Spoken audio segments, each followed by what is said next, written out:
All right, guys, stand by. In 10, 9, 8, Thank 7, you. 6, 5, 4, Clearly, at 3, this point, he's elevated 2, to BuzzFeed. 1, black. This is News Channel 8 today on Great 38 on your side. Good Friday morning and welcome to News Channel 8 today. I'm Melissa Marino. And I'm David Espinosa. Traffic's good, Bonnie. Thank you. We're here to get your Friday started, and we have everything you need to know. Let's turn it over to Max Offender Rate meteorologist Lee Span. All right, well, we are in for some cooler and less humid air. Max Offender Rate is dry. This all comes behind the storms we had last night because the cold front has pushed to our south. We're starting to brighten up the sky. We're still about a half hour from sunrise. But despite the fact that the sun is rising, temperatures are not going to rise much. 65 degrees. This is right along the Bayshore Boulevard area of Tampa. And so we're starting to get that north breeze, which means we're not going to warm up much. So we're currently at 65 in Brooksville, 63 in Lakeland, 67 in Lakewood Ranch. But making it already feel cooler, that northwest breeze, it's sustained. I mean, it's sort of a baseline at 5 up to 15 miles per hour. And then you get the stronger wind gusts. We're at 22 to 24 miles per hour currently in Sarasota and Vinten. So my fantastic scale, despite the fact it's going to be a sunny day and less humid, Yeah, there you go. I'm actually only going to give it a 7 out of 8. It's not perfect because that breeze is going to be pretty strong, keeping us with a high of only 71 degrees. It is gorgeous out there though. So I'll give you your boating and beach forecast for weather and traffic on the 8th. Let's see what's happening on the roads, Dean. Oh, that wind. It's moving people around out there on the roads. Good Friday morning, everybody. If you are headed out the door on this Friday, I can tell you it's a little bit windy out there. So make sure you're being a little bit extra careful when you're driving, especially along the Sunshine Skyway Bridge because it's so high up in the air. Manatee to Pinellas County, you're still looking at about a 10 to 12 minute drive. It's all normal. All of our bridge times are normal right now. You're looking at about 5 to 7 minutes over to Howard Franklin and the Gandy. Now, this is a live look out in Polk County. There's an accident in the left lane, outside left lane here along I-4 westbound right near Highway 27. Folks only going about 10 miles per hour in this area. So if you are headed out, trying to head out westbound on I-4 in Polk County, can't find the crash. Go ahead and take the runabout way instead. Thank you, Dean. Thank you, Lee. Time 7:02, and as more and more people out there get vaccinated against COVID-19, there's a controversial discussion. It's about, I should say, requiring proof of vaccination. Our own governor's taking a really hard stance against that. It is on your side with Marco Villarreal, who joins us live from Tampa International Airport with why it could be a good idea for travel. Good morning, Marco. When do you guys have yours? Hey, good morning, David. Yeah, well, a lot of these airlines are thinking about these vaccine passports for travelers. You may not see that much here in the state.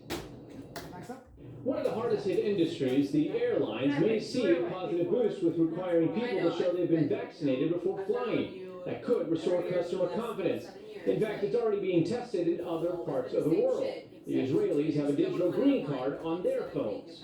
For industries like the airlines, which have been hit hard by the pandemic, requiring vaccine passports, especially for travel internationally, it could be a shot in the wing they need to get back to normal. In order to get the airline industry back up in the air and to give people the confidence that they're going to be safe and comfortable, you're going to have something like that. Others are opposed to vaccine passports minority and lower income communities who are skeptical about getting the shot and may have a harder time getting available doses. Under no circumstances will the state Thank be you, asking everyone. you to show Have a that great proof of weekend. vaccination, and I don't think private companies should be doing that either. That's not how you get society back to normal. So again, if these vaccine passports do become a thing, it's likely they'll be right here on your phone and available whenever you might need them. But again, you heard the governor there. He's not a fan of these here in the state of Florida. We're now reporting live in TIA, Marco Villarreal, 8 on your side. Not all Floridians are eligible for coronavirus vaccines, but that's not stopping them from getting one. Two friends from Tampa in their 30s, they tell us they took advantage of a waste avoidance list at a local grocery store. I was trying to do the least amount of punting as possible, but while still putting in a little bit of effort. Colin Wolf tells 8 on your side he managed to get a Moderna shot in his arm on Tuesday. His secret, a simple trip to Winn-Dixie. He still isn't eligible under the governor's orders, but local pharmacies all have different plans to make sure that shots don't go to waste. I just walked into a Winn-Dixie that I typically go to for groceries and just asked the pharmacist and got on the list, and 24 hours later it was had a shot. How relieved you to get that first dose of protection? Yeah, of course, it's a big relief to get the vaccine. It's also, the other part of it, it's kind of sad that, we have this patchwork system that's not designed to get needles in arms. So Publix is taking a different approach. Its shots are still by appointment only, and those appointments are made online only. If shots are left at the end of the day, they are given to eligible associates. Well, a chaotic spring break scene on Clearwater Beach is going viral for the world to see. It started with a fight, and it ends with some teenagers running from the cops. One of them was even handcuffed. You sound so bored with that story. All right, so that person in cuffs is Dominic Glass, making the dash. He's from Land O'Lakes, and he was taken into custody after Clearwater police officers broke up a fight right there on the beach. Someone opened the door of the police car. We see Mr. Glass running for it, causing a wild scene as the people nearby cheered him on. Everybody thinks it's funny, everybody thinks it's a big joke. This is not a joke. I mean, these were unruly people out there behaving in inappropriate ways on the beach. Glass is facing charges for disorderly conduct, resisting arrest, and escape. Now, the person who opened the car door is this man, 18-year-old Adam Assad. So he's now charged with aiding escape and resisting arrest. In Newport Richie, a 19-year-old man will be in court today after police say he beat another man to death with a hammer. Investigators say Jacob Young called 911. Later told investigators he got into an argument with the other man and hit him in the head with that hammer. Down 706, and Florida teachers could soon see a $3,000 bonus. That's if they complete a new civics program. So it's called the Florida Civic Seal of Excellence. Governor Ron DeSantis believes the $106 million plan will make Florida the national leader when it comes to civics literacy. However, the governor was crystal clear that some topics will not be taught, including race theory. That's basically a way of studying history where the focus is on how racism has led to inequalities in society and the justice system. Some teachers say the proposal is more about politics than it is about civics.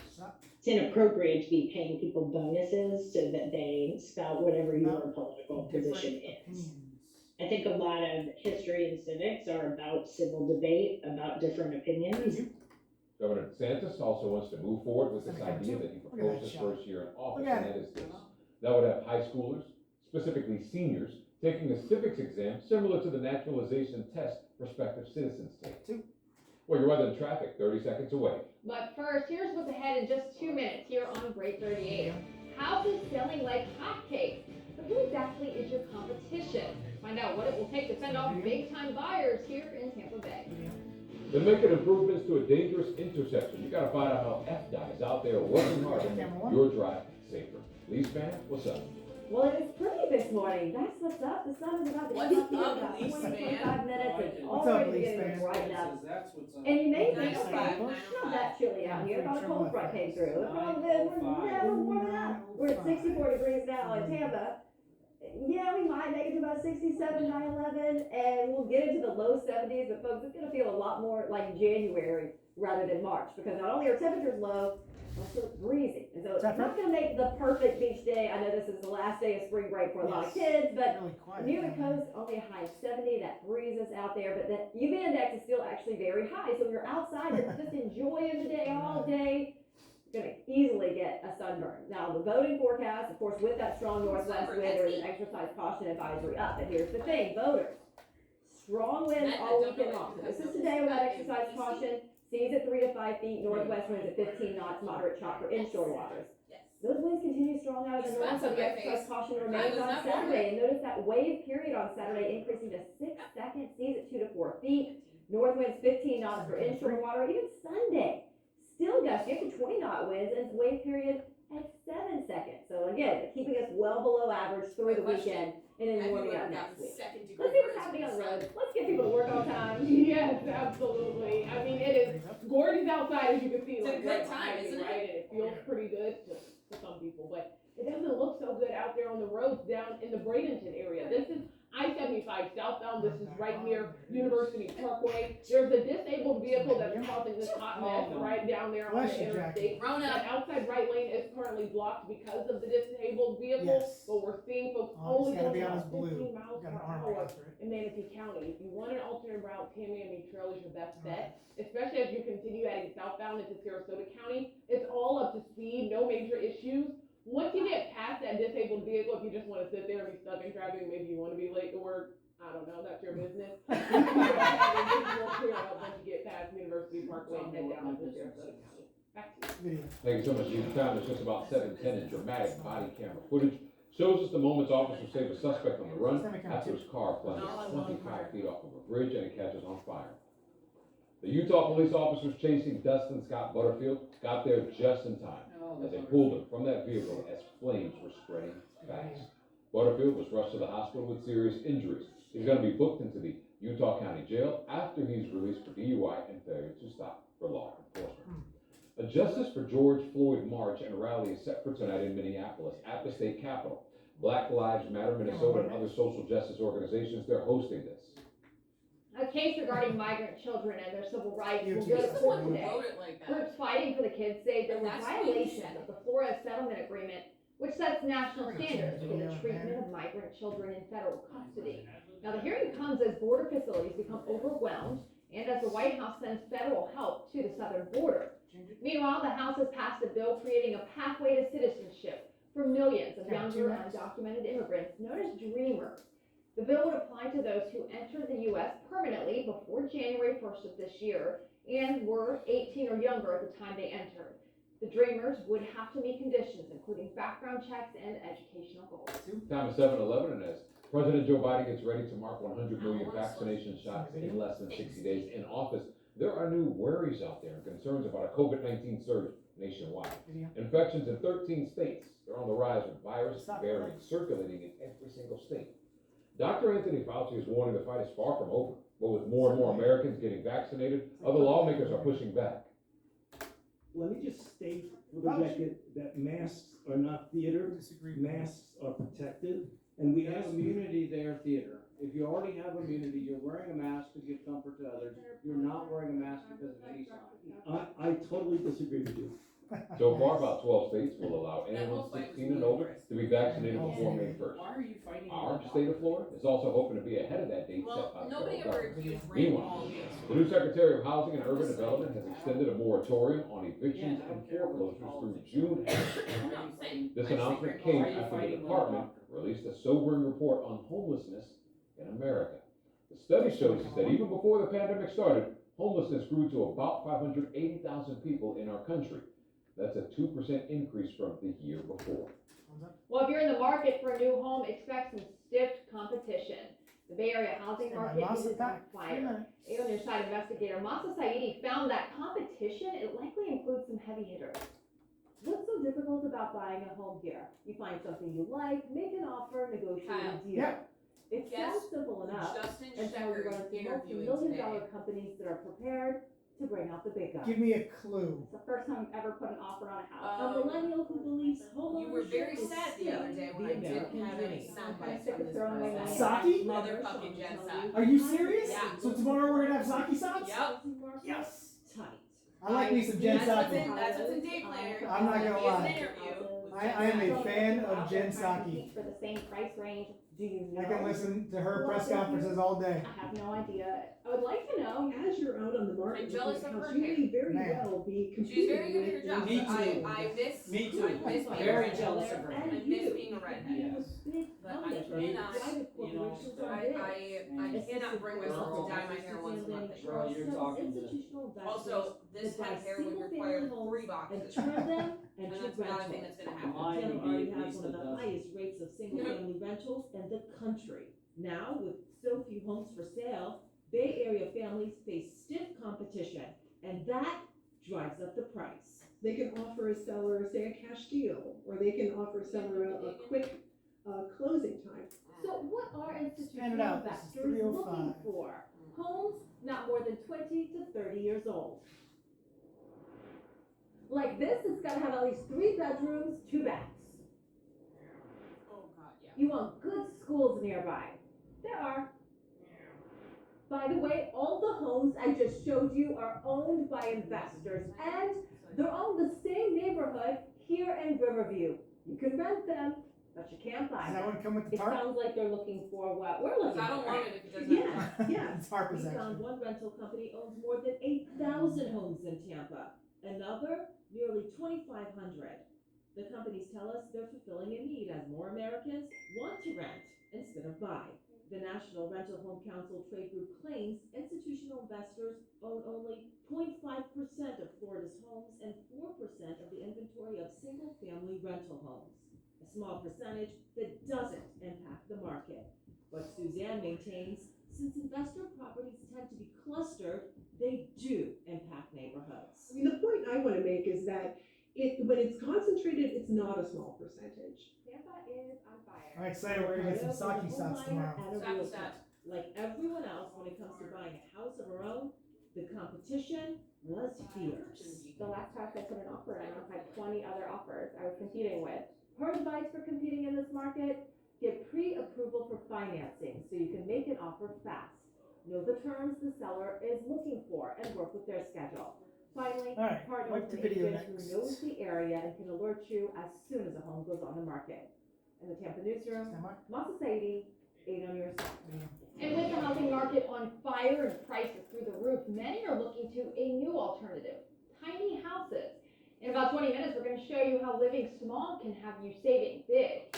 Well, we're getting a fresh look at the moments police shot at a man carrying what they thought was a rifle down a Tampa street. Stop. Sir, drop the rifle! Drop the rifle! Police say none of those shots we just heard hit the suspect, Isaac Denmark. Officers thought at the time he was carrying a rear rifle, but it turns out that it was an air rifle, which officers say Denmark pointed at them right before you heard those shots. He's charged with 2 counts of aggravated assault on an officer. The officers involved in the shooting at this time are on administrative leave.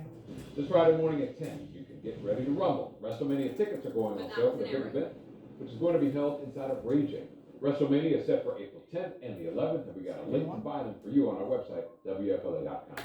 Weather and traffic on the 8th, just about a minute away. But as you hit the roads this morning, FDOT says it is working to make your roads safer. The latest area, US 19 near Beach Boulevard in Hudson. Earlier this week, 2 people died at this intersection, and it's known as a problem spot for crashes. FDOT is working to install a new traffic signal at that intersection. It should be up and running this summer. Well, if you've ever wanted to step into a video game, now is your chance. Look at this. A new Mario-themed Super Nintendo World just opened in Japan, and it's crazy how much it looks like the classic video game. The park was supposed to open last year, but it was delayed because of the pandemic. Not only I'm having chest fix again. playing the game. Special power-up bands let you gather virtual coins around the park. There's also a Mario Kart ride and a Yoshi ride.